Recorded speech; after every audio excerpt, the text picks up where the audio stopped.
Saya mendengar Iya. yang saat ini beberapa sedikit ya keluhan Mm-mm. uh, para ibu rumah tangga ya, terutama terkait dengan masalah daring.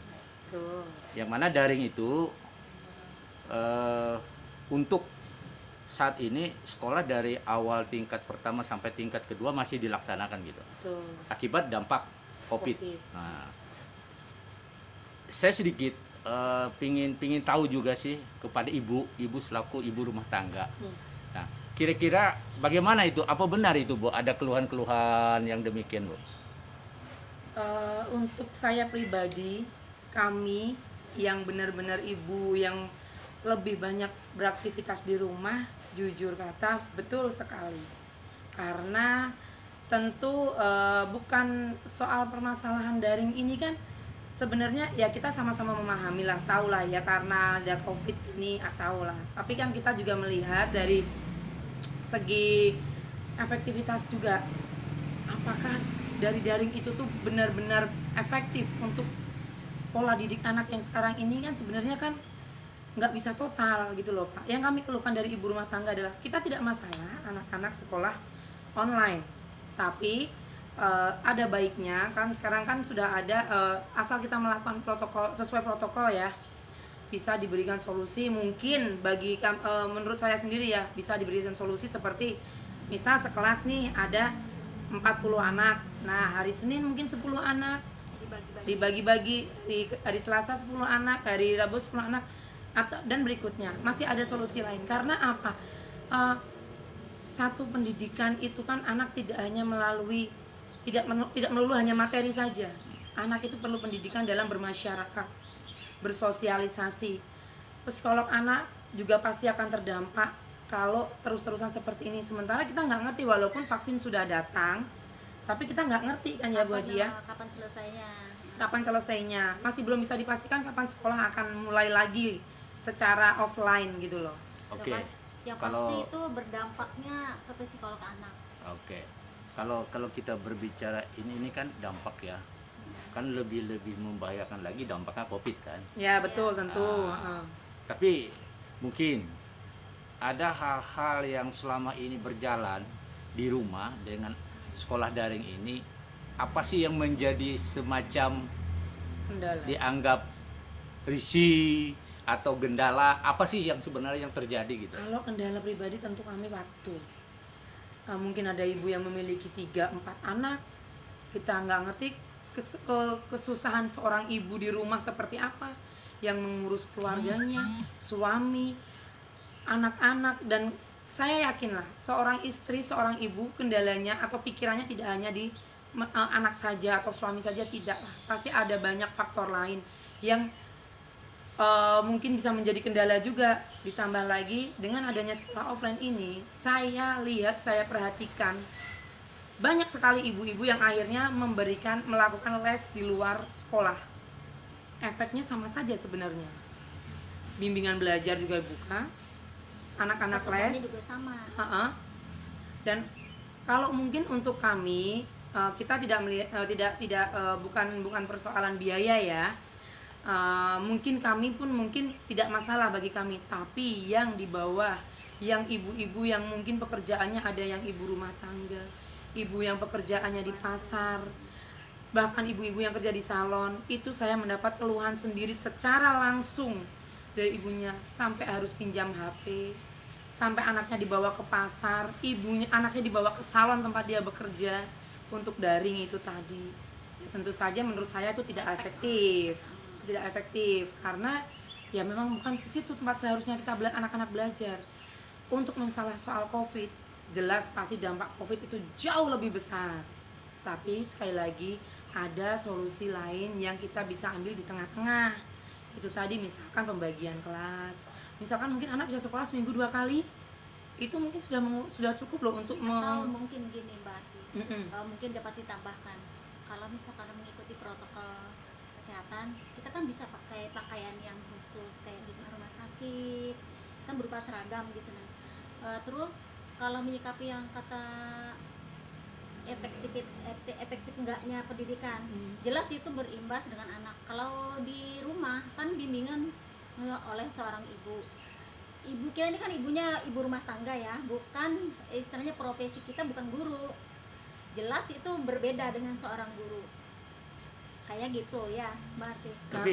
Tapi gini, ini kan bukan hanya ibu saja yang menjadi salah satu Iya. memberi inspirasi masukan ya, baik kepada pemerintah maupun kepada dinas terkait ya. Artinya apa? Yang saat ini kan saya kan beberapa mengevaluasi ya. Rata-rata kan ibu tuh kan banyak mengeluhkan sih. Pasti. Cuman mereka tidak tersalurkan. Iya. Nah, tapi mudah-mudahan dengan suara-suara ibu ini bisa sedikit memberikan semacam warning agar kira-kira tatap muka anak ada waktu. Ada waktunya. betul. Walaupun Gini tidak. Pak Topik, saya motong sebentar. Hmm, Masalahnya gini, yang di ibu-ibu global, ibu-ibu semua nih yang menyikapi yang pekerja atau gini-gini, yang pasti ibu-ibu itu kan punya waktu singkat ya kan, mengurus keluarga udah segini. Bukannya kita nggak punya waktu untuk ngurus anak, karena kebiasaan kita kan belum terbiasa. Pagi-pagi udah ngurus anak, ngurus ini, ngurus belajar lagi. Lagian kita nih nggak menguasai loh, istilahnya nggak menguasai materi dari pembelajaran anak. Jadi kalaunya diserahkan ke kita yang memantau terus, hasilnya tuh juga nggak bakal maksimal. Ya, pada dasarnya gini, anak bersekolah mendapat pendidikan itu tidak hanya sekedar teori saja. Mereka juga butuh itu tadi, pendidikan bermasyarakat, bersosialisasi, bagaimana tentu tentu hasil belajar dari online kelas sama offline tentu Beda. akan berbeda sekali pasti. Keceriaan anak juga beda. Beda. Bosan dia. Mm-mm. Ini saya ada beberapa keluar, saya dengar informasi anak itu rata-rata sistem belajarnya banyak di kasur katanya. Iya. Dia angkat HP, HP. cuman dia plug absen, tek bermainnya di kasur. Gitu. Betul. Iya. Nah, artinya jarang duduk manis yang seperti di sekolah. Apa benar itu? Gitu. Betul, bisa jadi itu bisa saja sangat besar terjadi, malah mungkin. Sekarang apa yang harusnya dilakukan di sekolah dipindah di rumah dengan Fokusnya modal beda. gadget. Di mana gadget itu adalah yang tadinya menjadi hiburan anak, sekarang menjadi kewajiban anak. Anak yang tadinya nggak pernah kesehatan pegang juga. gadget, jadi justru harus pegang gadget karena untuk sekolah online itu tadi. Anak yang tadinya ya walaupun tujuannya untuk sekolah, untuk pendidikan ya, bukan untuk bermain Tapi ya atau nama- game ya. nama anak-anak Tapi yang kan. namanya anak-anak Kadang-kadang kita lengah. saat Zoom rame-rame, ada anak satu ngomong, yang lainnya begini begitu, maka itu benar-benar sangat tidak efektif menurut saya. Tetap paling efektif adalah sekolah online, meski tidak boleh dilakukan secara seperti dulu lagi.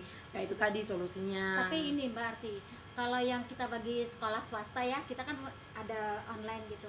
Tapi kalau yang sekolah negeri itu sama sekali nggak ada pertemuan. Mereka itu setahu saya ya, mereka itu memberikan tugas 1 minggu sekali, orang tua ngambil tugas ke sekolah. Terus tugasnya dibawa pulang ke rumah. Nah, kalaunya kita namanya semester tuh, itu kan kalau kita semesternya, yang namanya semester kan harusnya kita menghafal dan menjawab soal tanpa buku.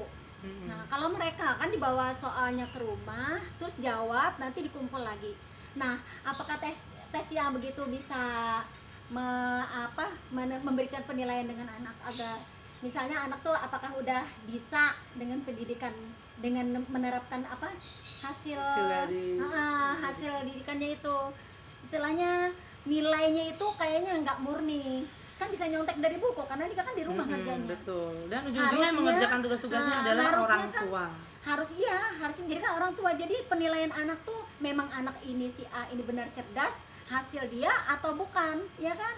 Karena dia kan dari rumah bisa diajarin kakaknya, yang PR bisa ditulisin. Kalau kita yang swasta masih mending ya, karena kita kan waktu tes dia video call gurunya waktu Betul. tes kemarin. Tapi tidak juga ada tes juga yang tertulis suruh ngerjakan ini. Iya, dikumpul kan. Mm-mm. Yang jelas itu nggak efektif kalau menurut kami, itu nggak betul. efektif. Jadi nantinya ini kan udah berjalan 1 tahun nih, tahun ke depan kan kita belum tentu. Jadi anak kita ini yang jelas 1 tahun mau naik ke kelas 2, dia kenal gurunya enggak, kenal temennya enggak, kenal Karena sekolahnya dari enggak. awal masuk pendaftaran langsung terkena COVID dan langsung tidak ada sekolah sama sekali. Jadi istilahnya itu kami mengusulkan ini diadakan pertemuan. Misalkan nggak bisa 1 minggu sekali anak turun ke sekolah, ya bisalah 2 minggu sekali ya bisa. Kalau misalkan nggak bisa, keterlaluan. Menurut saya harusnya kan dengan seminggu 2 kali itu harusnya bisa. Iya. Jadi anggap aja seperti contoh pegawai ya, Iya. di mana pegawai itu hadir, Iya. mereka dengan jumlah juga Bergilir. cukup Bergilir. bergilir. Betul. Nah, Kayak tapi aplusan mereka lah. bisa terukur gitu ya. Kalau mungkin ada pertimbangan juga seperti kalau anak itu kan antibodinya mungkin bisa lebih kuat atau bagaimana dan lain sebagainya. Lebih berpikir untuk ke gurunya yang udah berusia efek ke badan ke guru. Ada yang berpikiran seperti itu Bu Haji. Tapi kan bisa pakai alat Nah, pengaman itu kayak tadi para dokter itu. sesuai protokol saja menurut saya. Lakukan sesuai protokol, jaga jarak, jangan pernah lepas masker. Itu yang paling penting. Sering-sering cuci tangan. Jadi sebenarnya tidak mengharapkan untuk sekolah full lagi sampai siang itu enggak. Cukuplah beberapa jam agar anak bisa mendapatkan benar-benar bisa mendapatkan teori yang dia dapatkan itu benar-benar bisa terserap dengan baik gitu loh. Yang akhirnya ya istilahnya berserah aja lah pada Yang Maha Kuasa. Oke. Nah, akhirnya berserah aja ya Mbak. Iya. Oke. Demikian wawancara kami sekilas kepada ibu-ibu terkait dengan masalah daring, yang mana daring tersebut menjadi salah satu agak sedikit membuat beban bagi ibu-ibu itu sendiri.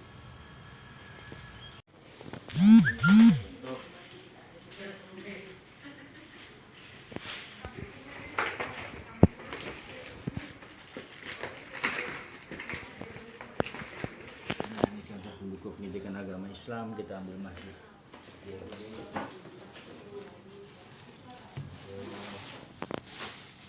Ini yang pelajaran, ini yang SD ya. Ini yang SMP kita betul-betul ambil ikon, kita ambil ikonnya Kalimantan Barat. Ini salah satu percontohan yang buku disediakan oleh Dinas Pendidikan Kabupaten Kalimantan Barat. Begitu harus kumpulin jadinya.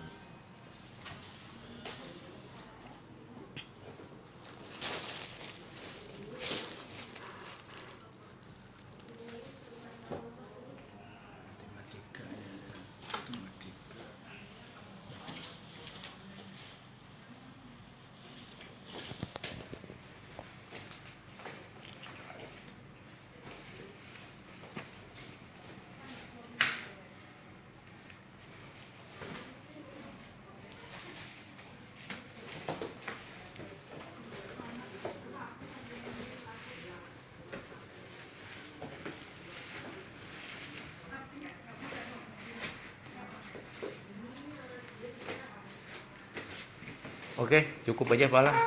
Sebagai sampel sudah. Kriteria yang termasuk pengadaan buku, termasuk pengadaan baju. Kalau untuk pembangunan sendiri SD, Bang, apakah ini sudah terrealisasi semua? Alhamdulillah sudah terrealisasi semua dari semua kegiatan yang ada. Kalau dari sisi DPA memang ada beberapa kegiatan yang tidak dilaksanakan, terutama ada satu kegiatan yang dari dana alokasi khusus itu dikarenakan sinkron antara data di Dapodik satgasnya sekolah itu berbeda dengan kondisi yang di lapangan, sehingga ada sebuah bangunan yang harusnya masuk ke sana tapi ternyata di sekolah tersebut sudah ada bangunan yang dimaksud gitu, sehingga kami tidak akan mungkin membangun bangunan yang sama di tempat yang sama. Berarti perencanaan tidak maksimal jadi. Perencanaan kita maksimal, kita tetap bermain di Dapodik, tetapi mereka tidak, sekolah ini tidak mencantumkan datanya di Dapodik. Oh. Nah, sementara kita basicnya Dapodik nih. Sebagai Mereka akar acuannya ya. Ya, mereka kurang mengupdate. Harusnya sekolah ini kan mengupdate terus Dapodik itu apa Bang singkatnya? data pokok pendidikan Oh, leading sector itu di mana tuh di Bang? Kementerian Pendidikan. Oh. Jadi nasional kita bisa lihat Heeh. sarpras yang ada di masing-masing sekolah. Oh, ternyata ada UKS, ada perpustakaan, ada apa segala macam, itu harusnya sekolah rajin nih mengupdate itu. Nah, pada saat kita pengusulan mereka, kita lihat di Dapodik tidak ada barang sarana prasarananya dapodiknya mereka gitu kan. Tetapi begitu itu disetujui, kementerian juga seperti itu, mereka juga basicnya semua dapodik. Jadi semua bantuan kepada pihak ketiga, negeri maupun swasta, itu selalu basicnya adalah dapodik. Kalau untuk pembangunan berapa anggarannya Pak untuk tahun 2020? Saya lupa ada plus minus kemarin, soalnya ada di rasionalisasi, mengalami rasionalisasi. Diperkirakan sekitar 30-an juga. 30 miliar ya. 30 miliar, apakah itu sudah rasionalisasi?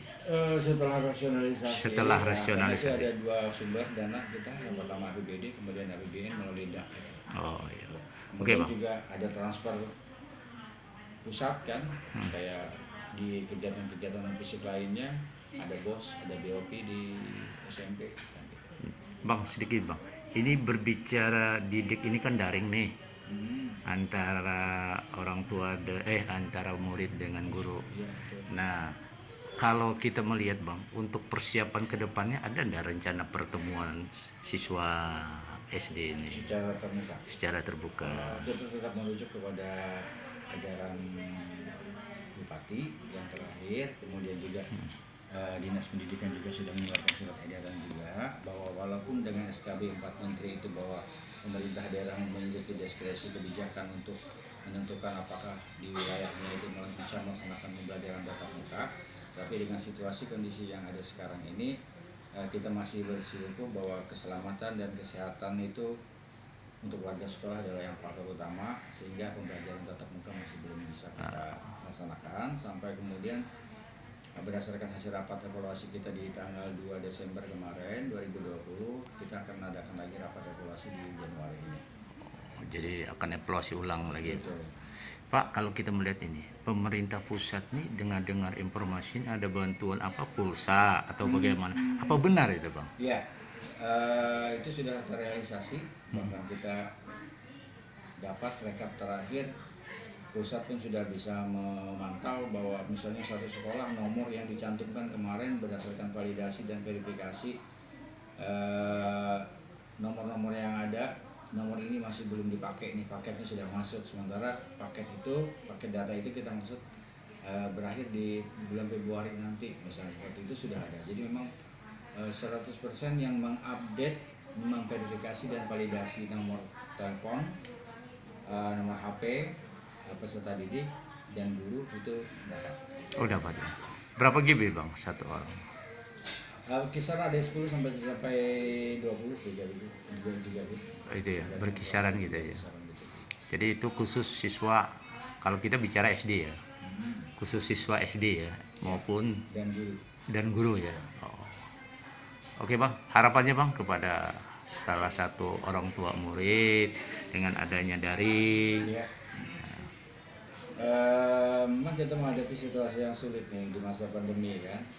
Tetapi terlepas dari itu semua, kita tetap harus optimis, semangat dengan pola yang ada ini.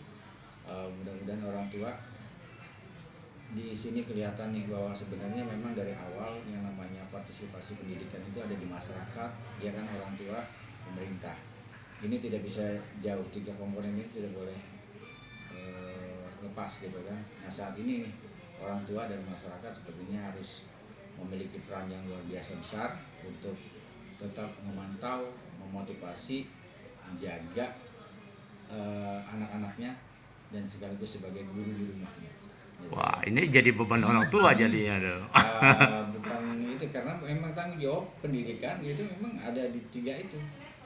Di 3 itu pemerintah ini hanya fasilitasi ibaratnya, karena sebetulnya persentase anak itu adanya di rumah lebih banyak gitu kan.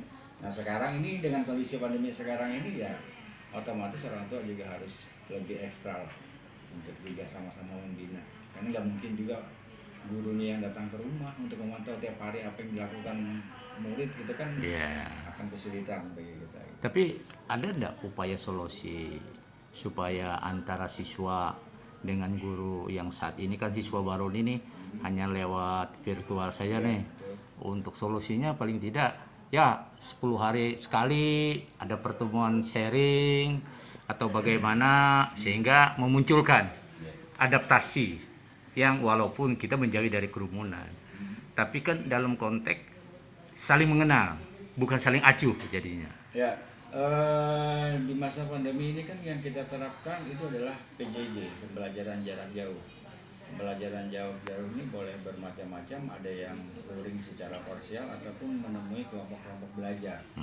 Jadi guru itu punya kewajiban juga untuk di samping memang melaksanakan proses pembelajaran melalui daring tadi, tetapi dengan periodik mereka juga bisa datang ke kelompok-kelompok belajar yang dikira aman untuk wilayahnya gitu loh. Sekali lagi bahwa keselamatan dan keselamatan warga sekolah bukan hanya anak saja tetapi juga guru juga itu menjadi faktor utama. Nah, untuk kelas 1 dan kelas 6 sudah dilaksanakan seperti itu, terutama sekali yang di kelas 1 dan kelas 6 yang mereka akan menghadapi ujian itu kan. Jadi sekolah-sekolah membentuk kelompok belajar anaknya di lingkungan terdekat, anak yang berada di lingkungan terdekat untuk dikunjungi.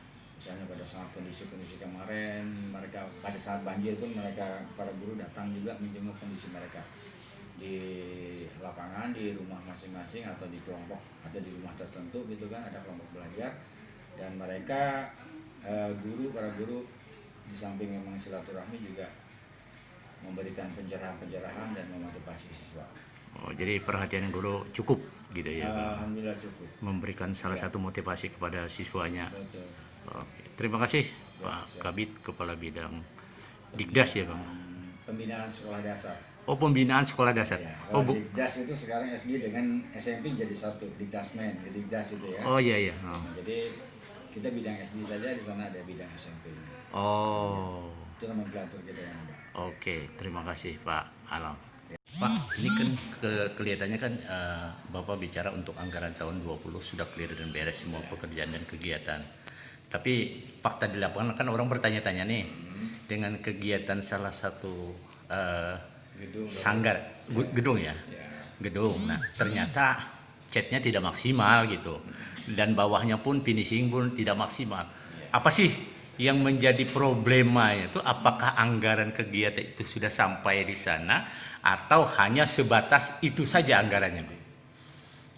Baik, terima kasih. Kita bukan mengklarifikasi, tapi kita menjelaskan terkait anggaran yang kemarin disampaikan. Kegiatan di 2020 itu sudah clear, sudah selesai. Nah, namun fakta di lapangan ada salah satu bangunan yang masih belum selesai. Karena anggaran yang kita terima itu di anggaran perubahan hanya kurang lebih senilai 140.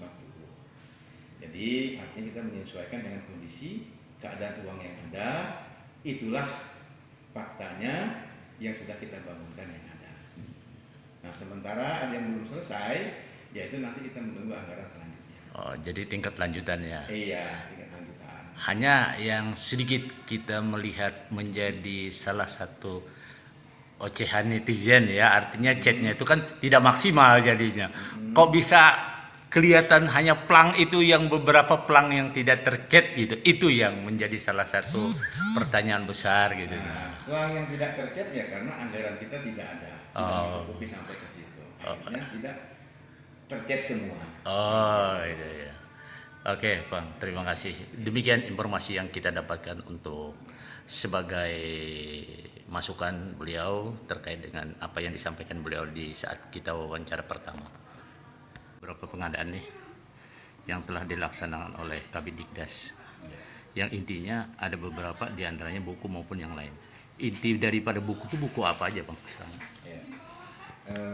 Untuk 2020 terkait dengan pengadaan buku, kita sebenarnya mengambil di dana insentif daerah, jadi boleh dikatakan ada kegiatan tambahan di penghujung tahun 2020 kemarin. Ini pengadaan buku pengayaan. Jadi buku pengayaan itu terkait di sekolah itu digunakan biasanya sebagai macam LKS itu. Jadi buku LKS di mana itu kita juga memiliki desain khusus juga terkait covernya dan lain sebagainya yang mencerminkan kegiatan-kegiatan atau ikon-ikon yang ada di Kota Waringin Barat. Cover khususnya ya, dan itu diperuntukkan bagi semua peserta didik baru jenjang SD dan SMP tahun ajaran 2020-2021 semester genap. Jadi hanya untuk semester genap itu dengan masing-masing 5 tema atau 5 buku LKS. Mungkin itu. Jadi intinya itu gratis ya, Bang? Ya, gratis. Gratis kepada siswa Kepada siswa peserta didik baru. peserta didik baru. Berarti 5 tema gitu ya. 5 tema. Kalau kita melihat dari buku itu, saya bicara tadi ada cover box-nya itu adalah daerah-daerah ya. Ya. Artinya ini kerjasama dengan pihak pencetak Ya. atau bagaimana sistem membuat buku itu, Bang? Iya. Pertama memang kita melakukan kerjasama melalui kegiatan kepada pihak ketiga yang memiliki percetakan buku juga, gitu kan. Dan mereka bisa menyetujui untuk covernya itu by design. Sementara untuk konten tetap mereka yang punya, percetakan yang punya, kita hanya desain covernya saja. Jadi pada intinya kalau dalam tetap hak paten negara ya. Dan percetakan. Percetakan Jadi ya? SBN itu ada miliknya, adalah milik percetakan. Oh gitu ya artinya. Hak cipta atau hak copyrightnya itu. Copyrightnya ya. Jadi ini hanya sampul buku luar saja ya. Iya, sampulnya saja yang kita ganti dan mereka memenuhi, bisa memenuhi itu, nah kita laksanakan kerjasama seperti itu. Oh itu ya Bang. Kalau ini berapa ribu Bang penyaluran secara keseluruhan Bang? 6 Secara kecamatannya. keseluruhan kita mengambil basic data di Dapodik, tapi karena keterbatasan dana juga yang pagu yang tersedia, untuk 2020 kemarin kita target sasaran kita adalah sebanyak 5.000 peserta didik untuk jenjang SD, sementara jenjang SMP-nya 4.500 peserta didik. Berarti 9.500 ya. 9.500. Berarti 9.500 yang sudah tersalurkan Iya. kepada masing-masing sekolah maupun Iya, SD dan iya. SMP gitu ya Bang. Ada kendala nggak Bang di saat? Sementara ini tidak terlalu banyak kendala, semuanya berjalan dengan lancar karena atas bantuan teman-teman dari cabang dinas juga membackup untuk distribusi ke masing-masing sekolah. Jadi ini diarahkan langsung ke cabang dinas dulu. Iya. Cabang dinas membagikan di masing-masing sekolah. Kalau sekolah SD berjumlah berapa Bang kita di cover ini? Kita 189 sekolah SD negeri dan swasta. Oh itu ya. Kalau SMP masuk ranah di sini enggak? Ranah milik SMP, untuk jenjang SMP ada bidangnya. Ada kabit tersendiri ya. Jadi kalau untuk SD itu jumlah yang ada Bang. Kalau kita berbicara siswa berapa ribu Bang? Keseluruhan. Estimasi perkiraan kita sekitar, data konkretnya belum dapat, tapi sekitar 30 ribuan untuk jenjang SD. 30 ribuan. Karena untuk peserta didik baru yang kemarin kita terima melalui PPDB dengan peserta didik baru dan sudah tercover atau terinput, terupdate di Dapodik, itu untuk Kota Waringin Barat saja sebanyak 5.009 siswa.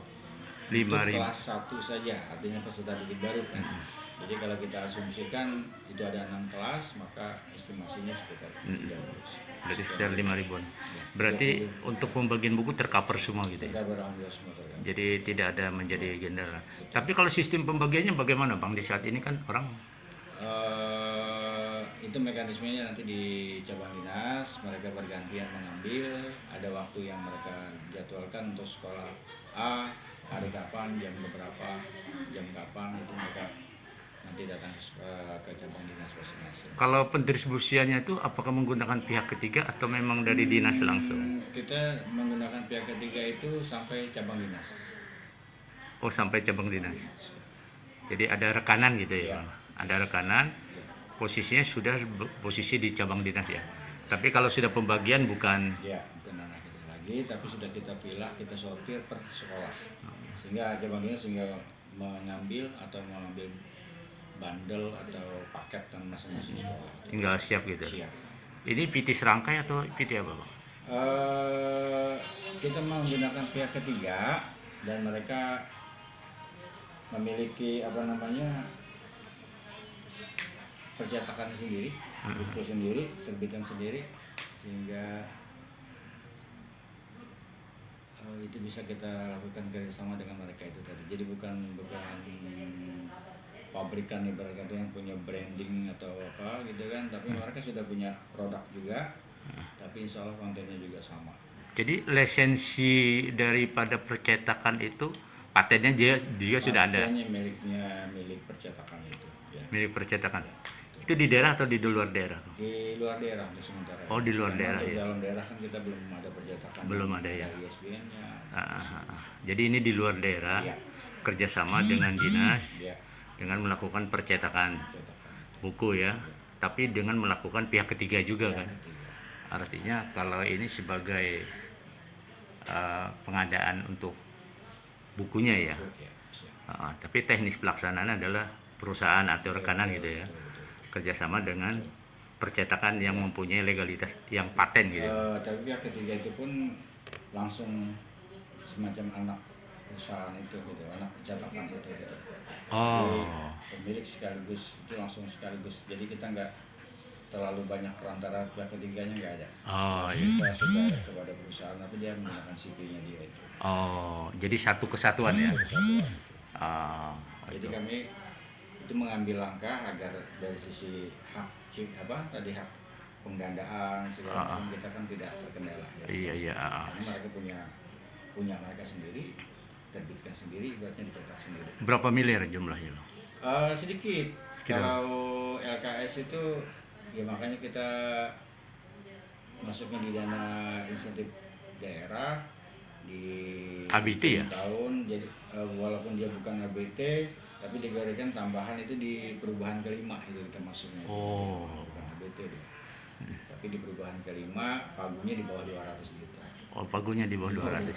Oh, sedikit sekali gitu. Sedikit, ya. Mudah-mudahan ke depan kalau memang bisa sampai 6 kelas, artinya semua peserta didik itu akan membantu pemerintah juga dalam hal pemenuhan kebutuhan dasar peserta didik sesuai dengan Permendikbud 32 2018 itu yang mengatakan bahwa pemerintah kota atau kabupaten itu bertanggung jawab dalam hal penyelenggaraan pendidikan PAUD, sekolah dasar dan menengah, kemudian pendidikan kesetaraan. Itu menjadi wewenang ranah dari kabupaten ya, untuk kota dan kabupaten. Nah, ke depan kalau memang ini bagus dilaksanakan, mungkin antusiasme masyarakat juga sangat ini karena sekaligus memberikan poin kepada pemerintah daerah untuk pemenuhan standar pelayanan minimal. Pak, kalau kita melihat ini kan pengadaan buku nih. Kalau pengadaan yang lainnya ada nggak? Seperti Pengadaan baju. yang lain kita kemarin seragam seperti biasa. Dengan 3 jenis seragam putih merah, batik kobar dan pramuka. Target sasaran sama 5.000 peserta didik. Berarti 4 item ya? Tiga Tiga item itu juga gratis ya? gratis untuk peserta didik baru. Untuk peserta didik baru ya. Ya. Jadi berarti 15.000 ya? 5.000 15.000. 15.000. Betul. Jadi karena itu 3 ya. Ya.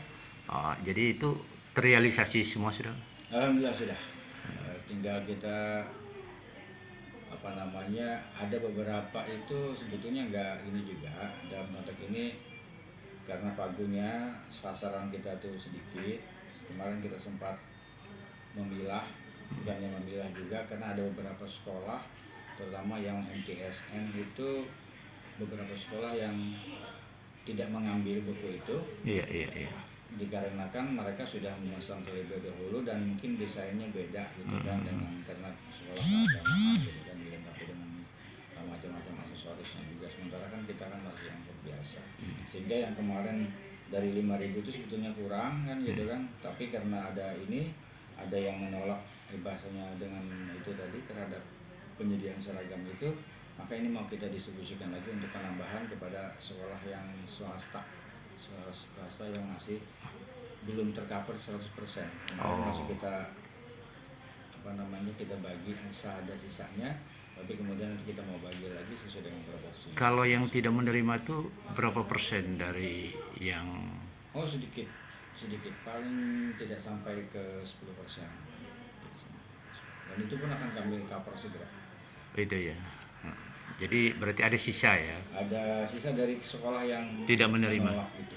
Artinya sekolah yang menolak itu otomatis swasta, Ya, swasta swasta ya. yang berbasis keagamaan ya di bawah Kementerian Agama. Di antaranya bang, MTSN min 1 kalau salah min 2 Arsa apa Ngelandung min 1 min 2 ya, dia menolak ya. Karena ada alasan tersendiri ada ya. alasan tersendiri sudah cover duluan, kemudian mungkin di awal-awal sosialisasinya kurang gencar atau mereka kurang paham gitu kan bahwa ini adalah memang khusus untuk peserta didik baru. Karena 2019 itu sebagaimana kita ketahui bersama, program ini kan hanya diperuntukkan bagi siswa miskin. Iya, iya. Nah, kemudian kita mengambil inisiatif dan apapun itu pemerataan sebagai kewajiban pemerintah untuk memenuhi standar pelayanan minimal tadi, kita mengambil pola untuk semua peserta didik baru 2020-2021. Oke.